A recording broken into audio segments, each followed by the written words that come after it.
Aujourd'hui, l'offre climatique nous permet de tardifier les maïs fourrage. Pour cela, les agriculteurs ont la possibilité de semer des maïs dentés. Savez-vous qu'il existe deux types de maïs dentés, le vitreux, le farineux? Nous allons profiter aujourd'hui de la présence de Camille qui va nous expliquer les différences. Bonjour Camille. Bonjour Gilles. Camille, peux-tu nous expliquer la différence entre le denté vitreux et denté farineux? Eh bien, le denté farineux se caractérise par une meilleure dégradabilité de l'amidon en cas de récolte tardive.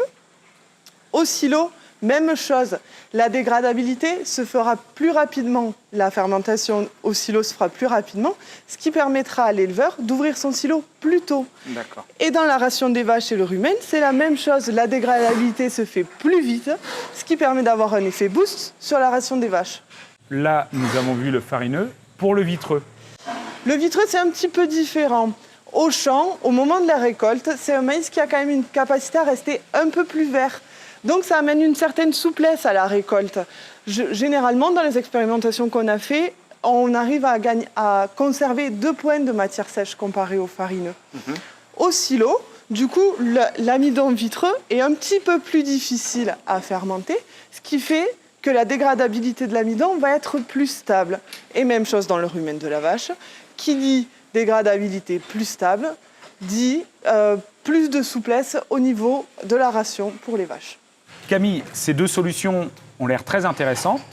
Par contre, moi, agriculteur, comment je fais pour choisir entre un denté farineux et denté vitreux? En effet, ces deux types de maïs sont très complémentaires. Pour moi, le choix doit se faire au niveau de la ration que l'éleveur utilise.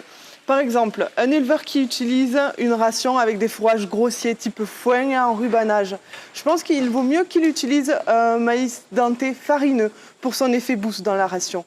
En contrario, un éleveur qui va utiliser beaucoup de maïs dans sa ration aura tendance à privilégier des maïs dentés vitreux pour son assimilation plus lente de l'amidon et sa souplesse au niveau de la récolte. Donc, si j'ai bien compris, à chaque ration, son maïs denté est rajouté. Exactement, tu as tout compris.